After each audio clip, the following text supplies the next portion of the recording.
जब आपके BEd college में हम्म। असुर भाषा की पढ़ाई नहीं होगी तो कैसे वहां से बीएड कोई करेगा। आपको अगर किसी को खत्म करना है तो उसकी उसकी भाषा जुबान खत्म छीन कर लो, दीजिए। भाषा छीन लो। बस यानी झारखंड को उनकी जमीन चाहिए थे, उनका भूमि चाहिए, लेकिन उनकी भाषा नहीं सिस्टम चाहिए। में सब कुछ आदिवासी समा सीएम है, सिस्टम आदिवासी नहीं है। नहीं, 1% आदिवासी जो बिहार में है, क्या उनको वो समुचित सम्मान या उनकी भाषा या उनकी संस्कृति या उनके रोजगार के लिए कोई व्यवस्था है वहाँ पे?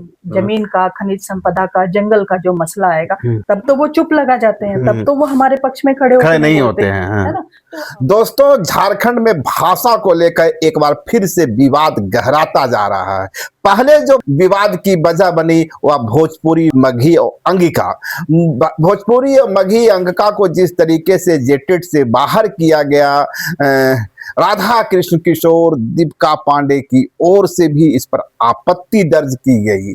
और आपने देखा होगा कि उसके बाद मंत्रिमंडल की एक कमेटी बनी, 5 सदस्यीय समिति बनी। उस समिति में इस मुद्दे पर चर्चा हो रही है। पिछले दिनों इसकी बैठक भी हुई, लेकिन उस बैठक में समाधान तो नहीं निकला। एक दूसरा सवाल भी खड़ा हो गया। दरअसल जिस जेटेट को लेकर सारा संग्राम मचा हुआ है, उसी जेटेट की परीक्षा से असुर, बिरहोर और माल्टो की भाषा जो है उसे भी बाहर कर दिया गया। और इस सवाल को भी दीपिका पांडे की ओर से उठाया गया। अरे दीपिका पांडे ने पहले मगही, भोजपुरी, अंगिका, मैथिल के सवाल को उठाया और उसके बाद असुर, बिरहोर और माल्टो की भाषा को जिस तरीके से जेटेट में शामिल बाहर किया रास्ता दिखाया गया, उनके द्वारा इस मुद्दे को भी उठाया गया। उसके बाद असुर, बिरहोर और माल्टो की भाषा पर चर्चा की शुरुआत हो गई। दरअसल मैं बता दूं कि बिरहोर हो, असुर हो, ये लुप्त प्राय जनजाति के लोग हैं। और इनके बोलने वालों की कितनी संख्या है, क्या इनकी साक्षरता की स्थिति है, इनकी भाषा कितनी समृद्ध है, क्या ये पात्रता को पूरा करती हैं, नहीं करती हैं, तमाम जो सवाल हैं वो आप लोगों के दिमाग में भी कौंध रहा होगा। और इसीलिए इस वक्त मैं मौजूद हूं वंदना टेटे के साथ। लंबे अरसे से, आप कहें 2 दशक से असुरों पर काम किए हैं और दूसरी जनजातियों पर भी इनका मजबूत काम कर रहा है। कई पुस्तकों के लेखक हैं, आप कह सकते हैं झारखंड की चर्चित लेखिका हैं, लेकिन उसके साथ ही एक शोधकर्मी भी हैं, एक एक्टिविस्ट भी हैं, कभी कभी एक्टिविस्ट की भूमिका में भी नजर आते रहती हैं। तो वंदना जी, आपका जोहार। पहले तो हमारे दर्शक यह जानना चाहेंगे कि असुर जनजाति के जो लोग हैं मुख्य रूप से झारखंड के किस किस हिस्से में निवास करते हैं? रही बात आदिवासी असुर आदिवासियों की, जिनको आदिम जनजाति का में रखा गया है, तो असुर आदिवासी जो है वो झारखंड के खास करके गुमला जिले में है, हजारीबाग में है, और आज के समय में वो सिमडेगा और रांची में भी है। क्योंकि कामकाज के सिलसिले में, रोजगार के सिलसिले में लोग बाहर आ रहे हैं, तो अब उनका रहवास इधर भी फैल रहा है। लेकिन मुख्यतः अगर आप कहेंगे तो जो पलामू है और गुमला है, ये 2 जिले में, और हजारीबाग में एक छोटा समूह वहाँ पर रहता है। इनकी भाषा क्या है, असुरों की भाषा? ठीक है, असुरों की भाषा तो असुर भाषा ही है, लोग उसको असुरी भाषा कहते हैं, लेकिन वो असुर भाषा है। और ये ऑस्ट्रो एशियाटिक ग्रुप की भाषा है, मतलब मुंडा समूह की भाषा है। और इसको बोलने वाले, जाहिर सी बात है इनकी संख्या बहुत कम है, लगभग 9.5 से 10,000 के बीच में है। अच्छा अच्छा। इनकी जनसंख्या तो इनकी जनसंख्या है 9.5 से 10,000 के बीच में है। लेकिन आप जान ही रहे हैं कि जिस तरह से हिंदी का और दूसरी भाषाओं का जो दबाव बढ़ रहा है लगातार, दूसरे लोगों पर भी पड़ रहा है, तो जाहिर सी बात है छोटा समूह है, इस पर ज्यादा पड़ रहा है। तो लोग जो शहरों के करीब आ रहे हैं वो अपनी भाषा जो है वो धीरे धीरे छोड़ रहे हैं, बाकी नहीं तो सारे लोग बोलते हैं। इनमें लिटरेसी रेट कितना होगा? लिटरेसी रेट अच्छा खासा है, क्योंकि सब जगह पे स्कूल चल रहे हैं, आवासीय विद्यालय इनके नाम पे चल रहे हैं, तो सब जगह पे बच्चे पढ़ रहे हैं। और न केवल आप अंडर मैट्रिक बोलिए, लोग एमए भी कर रहे हैं, पीएचडी कर रहे हैं लोग। असुरों की जो भाषा है, जिसे असुरी लोग बोलते हैं, आप असुर बोल रहे हैं, इस भाषा में भी पढ़ाई लिखाई हो रही है क्या? नहीं, भाषा में तो देखिए विडंबना यही है हमारे देश में या फिर हमारे झारखंड में, खास करके बोले, झारखंड में सबसे पहले आदिवासी भाषाओं की पढ़ाई शुरू हुई देश भर में। देश भर में कहीं नहीं आदिवासी भाषाओं की पढ़ाई होती थी, झारखंड में पढ़ाई हुई, लेकिन उल्टी दिशा से हुई। कहने का मतलब ऊपर से पढ़ाई शुरू होनी थी, नीचे से प्राइमरी लेवल से शुरू होनी थी, लेकिन यहाँ पढ़ाई शुरू की गई पीजी लेवल से, और उसके बाद धीरे धीरे वो नीचे इंटरमीडिएट तक गया। अभी 10th में पढ़ाई होती नहीं है, ये होती भी है कहीं कहीं पे। लोग जो भाषा समूह है उस समुदाय के लोग अपनी कोशिश से बच्चों को परीक्षा दिलवा रहे हैं। कुछ कुछ स्कूलों में है, जो स्कूल ने इच्छा जाहिर की वहाँ पे समुदाय के साथ मिलके उन्होंने पढ़ाई शुरू की, और अभी बच्चे वहाँ से परीक्षा दे रहे हैं। असुर जनजाति में टीचर उपलब्ध हैं क्या? नहीं, टीचर तो आप कैसे ये करेंगे जब आपके बीएड कॉलेज में असुर भाषा की पढ़ाई नहीं होगी, तो कैसे वहां से बीएड कोई करेगा? तो फिर उनकी भाषा का संरक्षण कैसे होगा?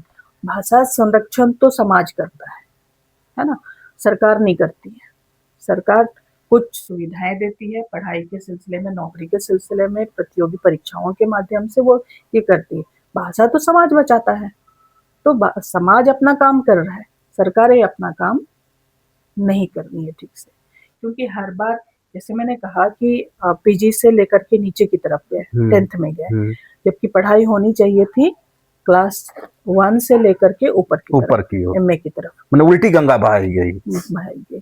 तो खैर जो भी है वो आदिवासियों के साथ ये हमेशा से होता रहा है कि उनके बारे में कोई इस तरह से नहीं सोचता है कि उनके भी जो मौलिक अधिकार है, संविधान प्रदत्त अधिकार है, शिक्षा का अधिकार है या फिर बाकी दूसरे अधिकार है, उन पे लोगों का बहुत गंभीर ध्यान नहीं रहता है।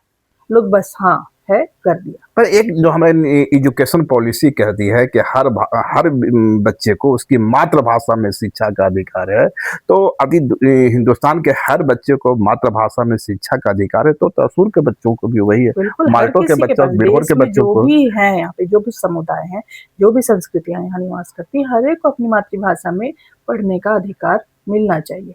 और इसका दायित्व पड़ता है सरकार पर, है ना, कि वो ऐसी पॉलिसी बनाए कि मातृभाषाओं में पढ़ाई शुरू की जाए, बच्चे वहां पढ़ सके। आप ड्रॉप आउट पे तो चिल्लाते रहते हैं कि इतना ड्रॉप आउट हो रहा है, इतना लोग नहीं पढ़ रहे हैं, लेकिन आप उस पर काम नहीं करते कि बच्चा क्यों नहीं पढ़ रहा है ना। तो आप अचानक से उसको अपनी मातृभाषा से काट करके हिंदी और अंग्रेजी में ले आते हैं, बच्चा कैसे पढ़ेगा? उसको तो आपके बारे में कुछ भी ज्ञान नहीं है। और जिन टीचरों को आप वहां लगाते हैं काम पर, उनको तो और भी नहीं आता है, वो बच्चों को समझ नहीं पाते हैं। न बच्चे टीचर की भाषा समझ रहे हैं और न शिक्षक बच्चों की भाषा समझ रहे हैं। एक बिल्कुल गैप है, कम्युनिकेशन गैप है, और इसी की वजह से ड्रॉप आउट पड़ता है, क्योंकि आपके सिलेबस में भी उनका कुछ नहीं होता है ना। अभी भी आप देख लीजिए कि जो भी सिलेबस है पढ़ाए जा रहे हैं स्कूलों में, उसमें यहाँ झारखंड के बारे में कितना है, आदिवासियों के बारे में कितना है, उनका इतिहास, उनकी संस्कृति, उनके समाज के बारे में कितना है, नहीं है। तो बच्चा ड्रॉप आउट तो करेगा ही ना। और पढ़ाने का जो तरीका है उस पर भी सवाल उठते रहे हैं बार बार। तो भाषा, ये तो कहा जाए कि एक बिल्कुल सिस्टेमेटिकली हम असुरों की भाषा को समाप्त कर रहे हैं। तो है ही, आपको अगर किसी को खत्म करना है तो उसकी जुबान छीन लो, भाषा छीन लो। बस आपने इतना मतलब जो माहौल बना रखा है, उस माहौल में आपने सबको डरा रखा है कि जो हिंदी पढ़ेगा, जो हिंदी पढ़ते हैं उनके लिए अंग्रेजी का हुआ है, और जो दूसरी भाषा है, जो मातृभाषाओं में बात करते हैं, उनके लिए हिंदी का हुआ है ना। आपने ऐसा हवा बना रखा है कि जो अपनी मातृभाषा बोलेगा वो कहीं का नहीं रहेगा, उसको नौकरी नहीं मिलेगी, रोजगार नहीं मिलेगा, उसका व्यवसाय नहीं चलेगा। बिल्कुल, क्या कि असुर भाषा में यदि हम बात करते हैं तो अपना रोजगार भी खड़ा नहीं कर सकते। देखिए उसमें थोड़ा सा है कि मतलब हम लोग जो सोचते हैं कि भाषा किस लिए, रोजगार प्राप्ति के लिए या फिर अपनी भाषा, संस्कृति, अपना इतिहास बचाने के लिए, अपने समुदाय, क्योंकि हमारे परदादा, दादा परदादा या हमारे पूर्वज, उन्होंने तो कभी नौकरी तो की नहीं, लेकिन हमारी संस्कृति, हमारी भाषाएं जिंदा रही हैं, और हमारी भाषाएं जिंदा हैं तो उसमें हमारा सारा कुछ जिंदा है ना। लेकिन आज के दरमियान में जब आप पढ़ाई लिखाई की बात कर रहे हैं और मातृभाषा के अधिकार की बात कर रहे हैं, तो जाहिर सी बात है कि हर एक की भाषा को वहाँ जगह मिलना चाहिए। तो जो सबसे छोटा समूह है उसकी भाषा को लागू करना तो और आसान है, लेकिन उसकी भाषा को लागू हम नहीं कर रहे। करीबन करीबन यही स्थिति बिरहोर की भाषा के साथ होगी। बिरहोरों की कौन सी भाषा है? बिरहोर, देखिए, ऑस्ट्रोएशियाटिक ग्रुप में जो समुदाय होता है उसकी भाषा का नाम भी वही होता है। अच्छा अच्छा अच्छा। अब लोग जरूर उसको बिरहोरी बोल देंगे, हाँ। है ना, जैसे असुरी बोल दे रहे हैं, तो वो नहीं, उनका बिरहोर भाषा है, बिरहोर भाषा है। अब उसको बिरहोरी भी आप बोल सकते हैं। एक कम्युनिटी कहाँ कहाँ निवास करती है? ये भी है, जो मैं जगह बताया है, लगभग पूरे झारखंड। असुरों के साथ बिरहोरों का भी रहवास आसपास में ही है। आदिवासियों का तो सबका एक दूसरे के साथ रहवास है, और जहाँ जंगल है वहां पे हम रहेंगे ही रहेंगे। तो बिरहोर भी वैसे, जो जंगल से उनका अभी तक उनका संबंध बहुत गहरा रहा है, तो वो हर एक जगह पे मिलेंगे आपको। भाई माल्टो थोड़ा सा लगता है कि डिफरेंट इलाके में रहते हैं। माल्टो आपका इधर साहिबगंज का, साहिबगंज संथाल, हाँ, साहिबगंज का, संथाल परगना का आपका क्या पहाड़ी है, सुंदर पहाड़ी का उससे जो खनिज संपदा से पूरा भरपूर है। हाँ, पहाड़ों से उधर आप मान सकते हैं कि जो हमारी उपराजधानी है उसके करीब है वो लोग, सारे लोग। तो इस सवाल को लेकर मैं इसलिए सवाल कर रहा हूँ, पहली बार एक गैर जनजातीय समाज से आने वाले मंत्री इस सवाल को उठाते हैं या उठाती हैं। आदिवासी समाज के इतने मंत्री हैं, उनकी ओर से यह सवाल नहीं उठता कि भाई बिरहोरों की भाषा का क्या हुआ, असुरों की भाषा का क्या हुआ, माल्टो की भाषा का क्या हुआ। कभी कभी लगता है कि आदिवासी समुदाय में भी जो बड़ा समूह है वो इन छोटे समूहों के प्रति या लुप्त प्राय होते आदिवासी समाज के प्रति उतना चिंतित नजर नहीं आता, या उसकी प्रायोरिटी आज के समय में, आज की जो स्थिति हम लोग देख रहे हैं उसमें तो आदिवासियों के सामने इतने मुद्दे खड़े कर दिए गए हैं और उनको भटका दिया गया है कि वो किस किस के लिए लड़े, जंगल जमीन के लिए लड़े, धर्म के लिए लड़े, समाज के लिए, भाषा के लिए लड़े, किसके लिए लड़े, ये उनके पास चौतरफा हमला उन पे हो रहा है। तो आप सोचिए कि लोग, जो बड़ा समूह है, ऐसा नहीं है कि वो चिंतित नहीं है, वो अपने लिए भी चिंतित है और अपने से जो मतलब छोटे समूह है उनके लिए भी चिंतित है। लेकिन आज का जो माहौल मैं बोल रही हूँ ना, इतना बिखराव, मतलब बिखेर दिया गया है उन लोगों को, उनका बंटवारा कर दिया जा रहा है धीरे धीरे, तो वो तो होना ही है कि लोग इधर पकड़े कि इधर पकड़े, इधर पकड़ते हैं तो इधर छूट जाता है, भाषा देखते हैं तो धर्म छूट रहा है, धर्म छूट रहा है तो उधर साहित्य छूट रहा है, उधर समाज छूट रहा है, आपका रोजी रोटी का सवाल छूट रहा है। तो इस तरह की स्थिति पैदा कर दी गई है, तो जाहिर सी बात ही होगा। और जहां तक आपने कहा कि मंत्री जी, बहुत अच्छी बात है कि सम्माननीय मंत्री ने ये बात उठाई है, और एक मंत्री होने, मंत्री कोई खास इलाका का तो है नहीं होता है ना, वो सबके लिए, पूरे झारखंड राज्य के लिए वो बनी है, तो और उन्होंने ये बात उठाई।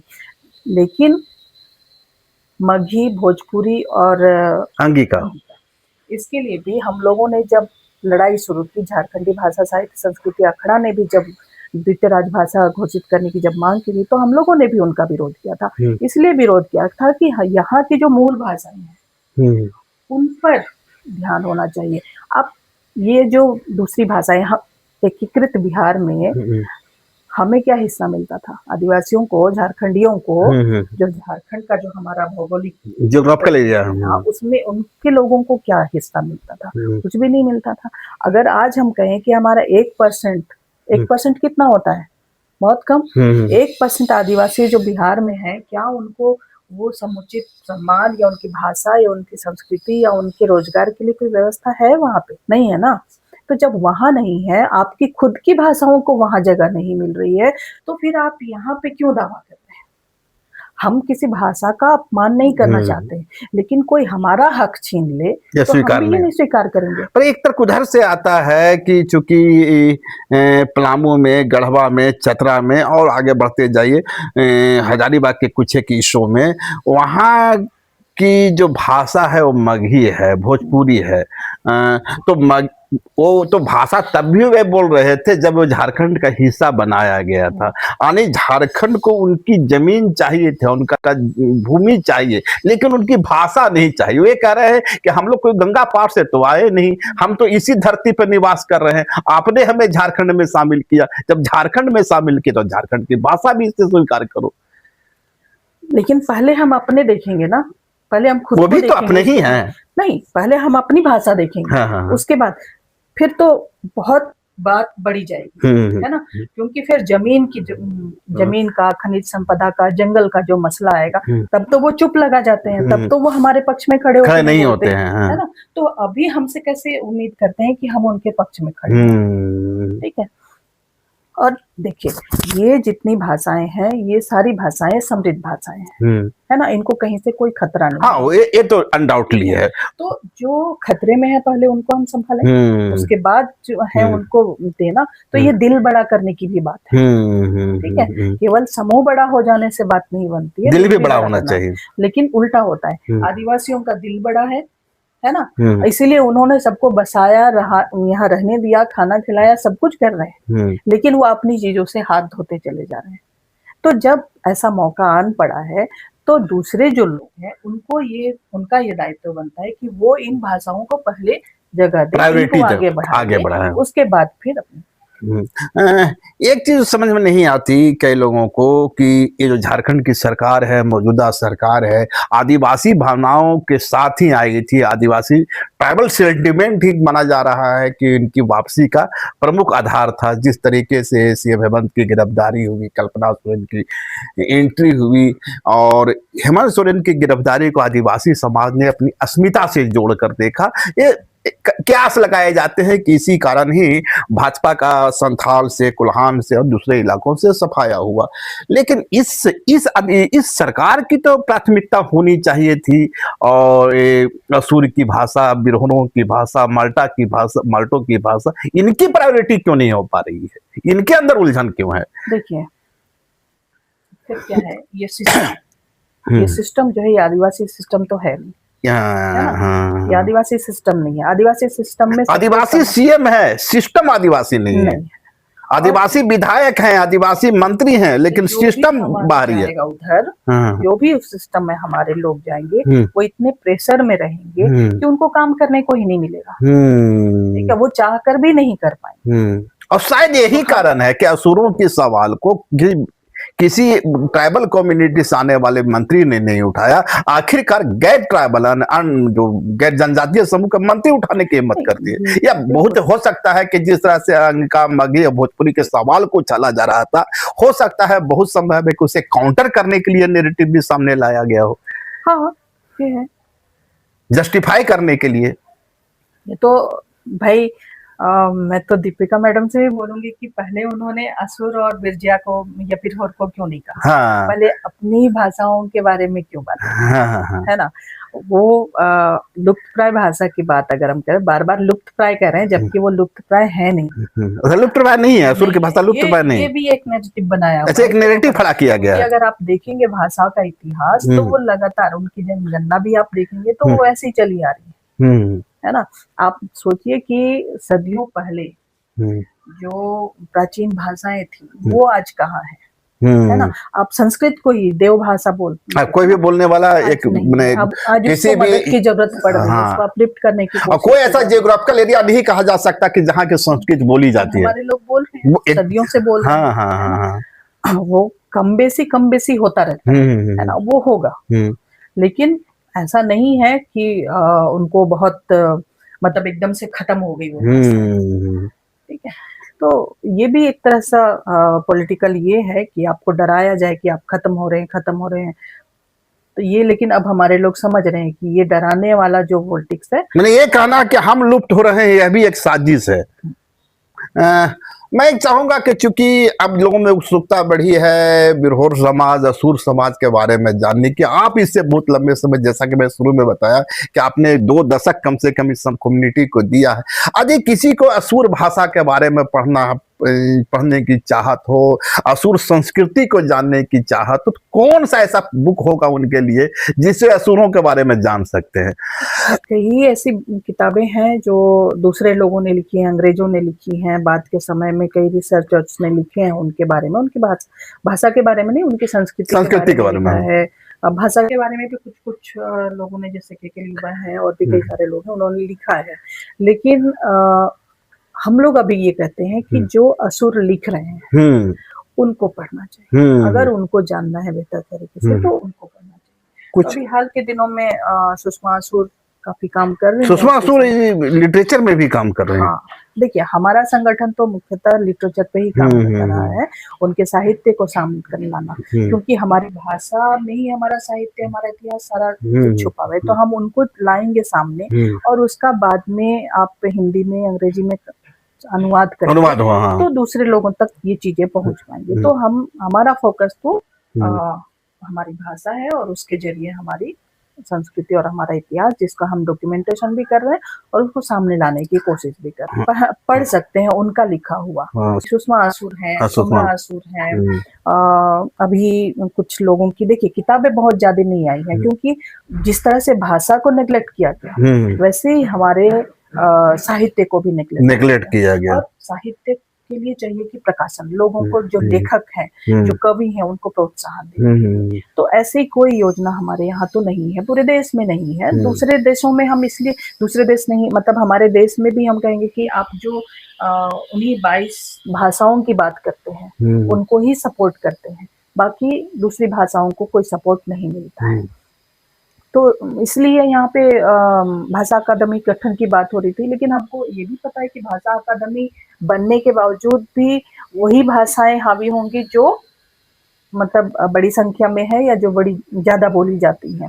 वो भाषा उनका दबदबा बने, जो बाजार की भाषा होगी, जो बाजार की भाषा होगी। क्योंकि जो कमजोर भाषाएं हैं जिनको हम मानते हैं या कह रहे हैं, उन भाषाओं को बोलने वाले भी कम है, उन पे काम करने वाले। आपने क्वालिफिकेशन जैसे बना रखा है ना कि टीचर कौन होगा, जो बीएड करेगा, जो टीटीसी करेगा वही टीचर होगा, लेकिन आपने उनका रास्ता तो वहां बंद कर रखा है इन भाषाओं का, तो वो कैसे पढ़ाएंगे अपने बच्चों को। तो हम ये कहते हैं कि जो भी हमारा जो ट्रेडिशनल नॉलेज हुआ करता था, जुमपुरिया हमारा क्या था, एजुकेशन सेंटर था, गितियोड़ा जो था या गीताचारी, ये सब हमारे ट्रेडिशनल सेंटर थे, जो एजुकेशन सेंटर थे और जहाँ हमको हमारे समाज के मुताबिक काम करने के लिए, जीवन यापन करने के लिए, आगे बढ़ने के लिए हमारी सारी जो हमारी जरूरत की जानकारी थी वो वहाँ पे दी जाती थी। लेकिन आपने तो ये रास्ता ब्लॉक कर रखा है, तो लोग कैसे पढ़ेंगे। आपने टीचर अपॉइंट करना है पहले या बच्चों को पढ़ाना है पहले। अगर बच्चों को पढ़ाना है तो टीचर अपॉइंट करना होगा, तो टीचर को बनाने के लिए तो आपको मतलब उस संस्था में उस भाषा की पढ़ाई होनी पड़ेगी, और जो क्राइटेरिया है उसको शिथिल भी करना पड़ेगा।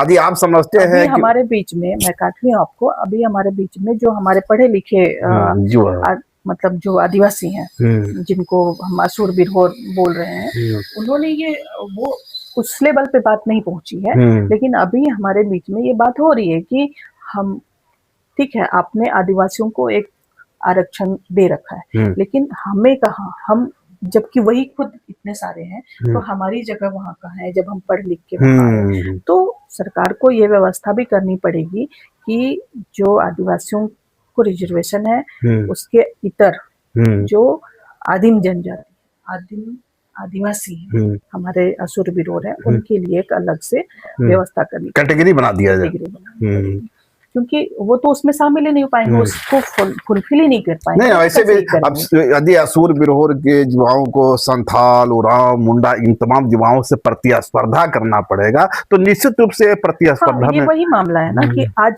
जो बड़े समूह मतलब उरांव, मुंडा, खड़िया जो है वो दूसरों से कम्पीट कर रहे हैं, तो उनके लिए आप क्या व्यवस्था कर रहे हैं, तो वैसे ही इनके लिए क्या व्यवस्था पड़ेगी, तब जाके होगा।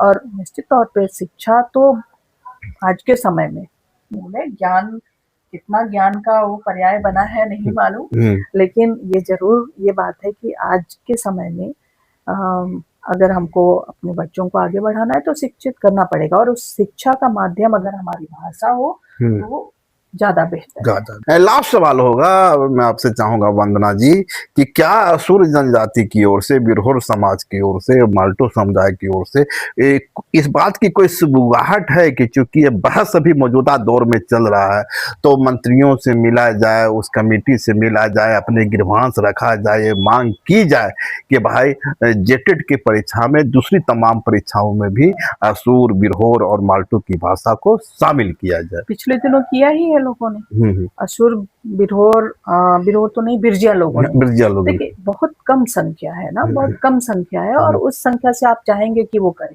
तो सरकार को जो मंत्री विधायक बैठे हैं उनका ये दायित्व बनना चाहिए, उनके इलाके में जो लोग हैं, जो असुर, बिरहोर, बिरजिया लोग हैं, माल्तो हैं, पहाड़ियां हैं, इन लोगों को स्वतः संज्ञान लेकर के वहां पे डालना चाहिए, उनकी बात रखनी नहीं। ठीक है, वो सरकार इनिशिएटिव नहीं ले रही है, या बिरहोर समाज या असुर समाज बहुत ही अभी पिछड़ा हुआ है, वो अपने तय कोशिश कर रहे हैं। तो जो आदिवासी समाज के दूसरे जो ट्राइबल फेस हैं, जो बड़ी समूह से आते हैं, क्या इनकी जिम्मेवारी नहीं है कि हम आगे बढ़ करके इनके वो भी बोल तो रहे हैं, लेकिन जैसे मैंने पहले में कहा कि इतने सारे मुद्दे सामने रख दिए हैं, खास करके सरना, ईसाई धर्म वगैरह का जो उलझा के रखा गया है, तो ये सब चीजें लगभग पिछड़ रही हैं। तो ऐसा नहीं है कि आदिवासी समाज अपने इन मतलब असुर, बिरहोरों के साथ खड़ा नहीं है, वो खड़े हैं, उनके बारे में वो भी बोल रहे हैं। तो ये थे हमारे साथ वंदना टेटे जी, जिनका मानना है कि यह कहना कि बिरहोरों की भाषा या असुरों की भाषा लुप्त प्राय है, एक मिसकॉन्सेप्शन है। मिसकॉन्सेप्शन इसलिए कि हर जनगणना में देखा जाए तो इनका आंकड़ा करीबन वही रह रहा है। ठीक है, उस भाषा में कोई बहुत बड़ा विस्तार नहीं हो रहा है, लेकिन आदिवासी समाज ने हजारों वर्षों से अपनी भाषा को, अपनी जुबान को बचाए रखने में सफलता जरूर हासिल की है। रहा रोजगार की बात, रहा परीक्षाओं की बात, दूसरे एग्जामिनेशन की बात, तो निश्चित रूप से सरकार को प्राथमिकता के आधार पर ना सिर्फ असुर, ना सिर्फ बिरहोर, तमाम आदिम जनजातियों के लिए एक अलग से श्रेणी बनाते हुए उन्हें आरक्षित करना चाहिए। शुक्रिया, नमस्कार। लाइव लगातार के वीडियो को लाइक करें, सब्सक्राइब करें और बेल आइकन को दबाना न भूलें।